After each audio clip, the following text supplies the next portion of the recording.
Béagou, village de la commune Pougon, dans le district d'Abidjan.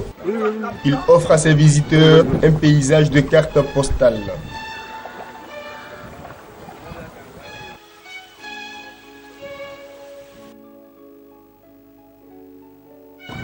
La lagune, des cocotiers à perte de vue.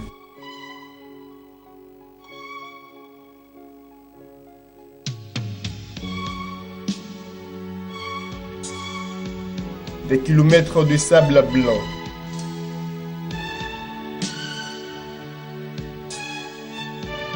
Le soleil. La nature a offert de quoi faire de ce village à Tchan un paradis terrestre. Mais les hommes en ont décidé autrement.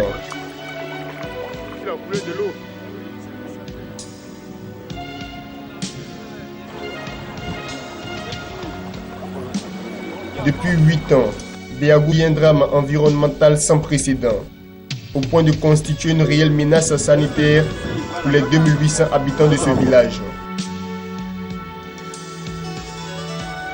Ces tonnes de déchets provenant de la morgue, de la zone industrielle et des millions de ménages de la commune ne cessent de polluer l'eau et l'air.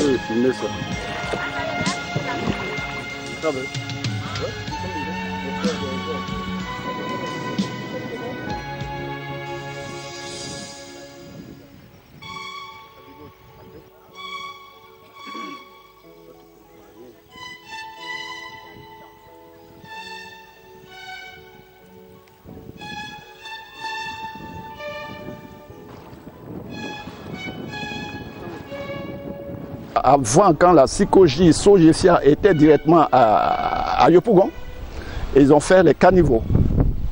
Mais ils n'ont pas pensé qu'il y aura plus tard la population augmentée. Des eaux qui viennent de partout. Plus tard, le caniveau qu'ils ont fait directement bouché. Trop petit. Donc l'eau a cherché. Ouais, il cherche sa route directement. C'est là que l'eau est venue jusqu'ici. Pensant que c'est des petits trucs. Au fur et à mesure, ça crée. Voilà, c'est devenu autre chose. Tous les marchés qui sont à Yopougon, dans la commune de Yopougon, ils n'ont pas de bac à poubelle. Donc quand il pleut directement, tout le monde déverse les saletés dans les caniveaux. Et quand l'eau, là, ça vient directement, c'est à une certaine vitesse. Et des fois, mais on trouve des corps qui viennent jusqu'à nous ici. Si ce n'était pas de l'eau, que c'est de la saleté seulement là, quand depuis on a construit un mur, on a barré, ça va rester chez eux aussi. Comme ceux qui font d'Aquedo. Quand ça les dépasse, ils barrent. Mais pour nous, directement, on ne peut pas le faire parce que c'est l'eau. C'est l'eau. Donc aujourd'hui, je suis en train de pleurer. Je pleure qu'ils n'ont qu'à nous sauver. Sinon, un jour, Béagou va disparaître. La pêche, l'activité principale des peuples lagunaires, n'est donc plus qu'un vieux souvenir ici. Les poissons sont partis jusqu'au port. Là-bas, quand on va là-bas, c'est les marins qui sont nous fatigués. Donc, c'est pas trop ça, quoi. Moi, personnellement, je veux plus manger les poissons de cette lagune. Parce que quand on prend les poissons, là, tu vois dans les branchies, là, la saleté. Du côté des jeunes, ça fait beaucoup de chômage. Présentement, même, il y en a plein qui ne travaillent pas, qui sont à la maison. Or, pourtant, avec la lagune, d'autres s'en sortent. Ils peuvent même vendre les poissons, même à 5 000, 10 000. On fait les journées. Aujourd'hui, ça ne sort pas. À l'époque, ils partaient à la pêche, directement, ils venaient vivre avec les familles, il n'y a pas de problème. La baignade, la distraction favorite, est devenue quasiment impossible, au risque de s'exposer à des microbes et bactéries pouvant causer des infections cutanées. Avant aussi, quand on travaille beaucoup, qu'on est fatigué, c'est dans la lagune. On va se baigner dans la lagune, on est tranquille, avec l'eau de la lagune très fraîche. Maintenant, ce n'est plus le cas. Quand ça commence comme ça, dès qu'il vient à ma frère, on ne peut même pas le sauver. Avant, il n'y a même pas ça. Tout est propre, on nage, on fait tout, on fait ce qu'on fait. Mais maintenant là, tout est gâté, tout est pourri, on ne peut rien faire. Une odeur nauséabonde s'est même répandue dans tout le village. Difficile de respirer. Les villageois ne sont pas à l'abri de troubles respiratoires. Nous vivons actuellement, avec des moustiques, les mouches. On a du mal à piler le photo, les mouches. La journée, les mouches. Le soir, c'est les moustiques. On ne peut plus se reposer au dehors. Avant, chez nous ici à Béago, la plupart des jeunes et puis des mamans, les hommes, c'est dans la rue. Ils se reposent beaucoup dans la rue lorsqu'on est fatigué. Dans ces temps-ci, on ne peut plus. Ça fait beaucoup de temps, on ne peut plus. Souvent, quand il y a une cérémonie, c'est ici, c'est chez le chef du village de Béago. On ne peut rien faire. L'odeur, les gens sont venus manger les mouches, de grosses mouches. De grosses mouches.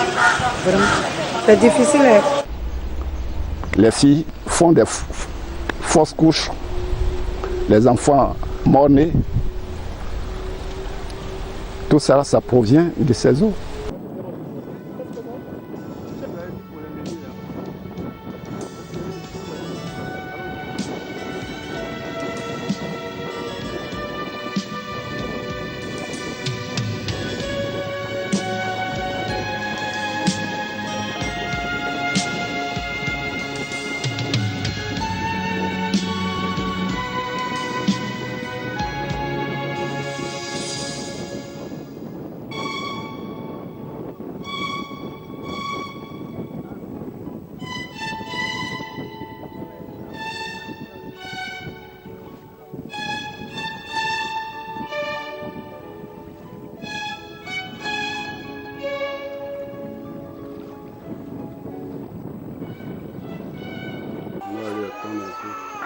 Voici comment se résume le quotidien de Béago et de ses habitants.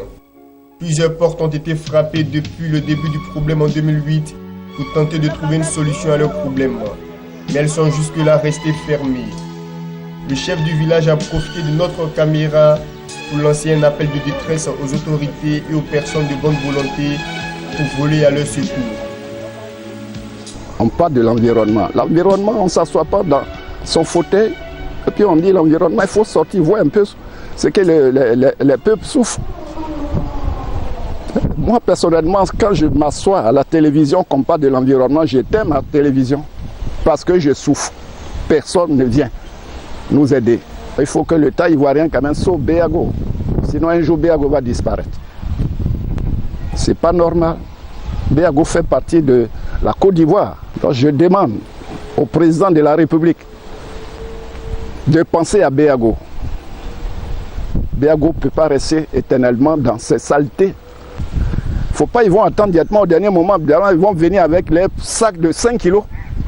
5 kilos, 5 kilos de riz pour partager à la population. C'est dès maintenant qu'il faut faire quelque chose.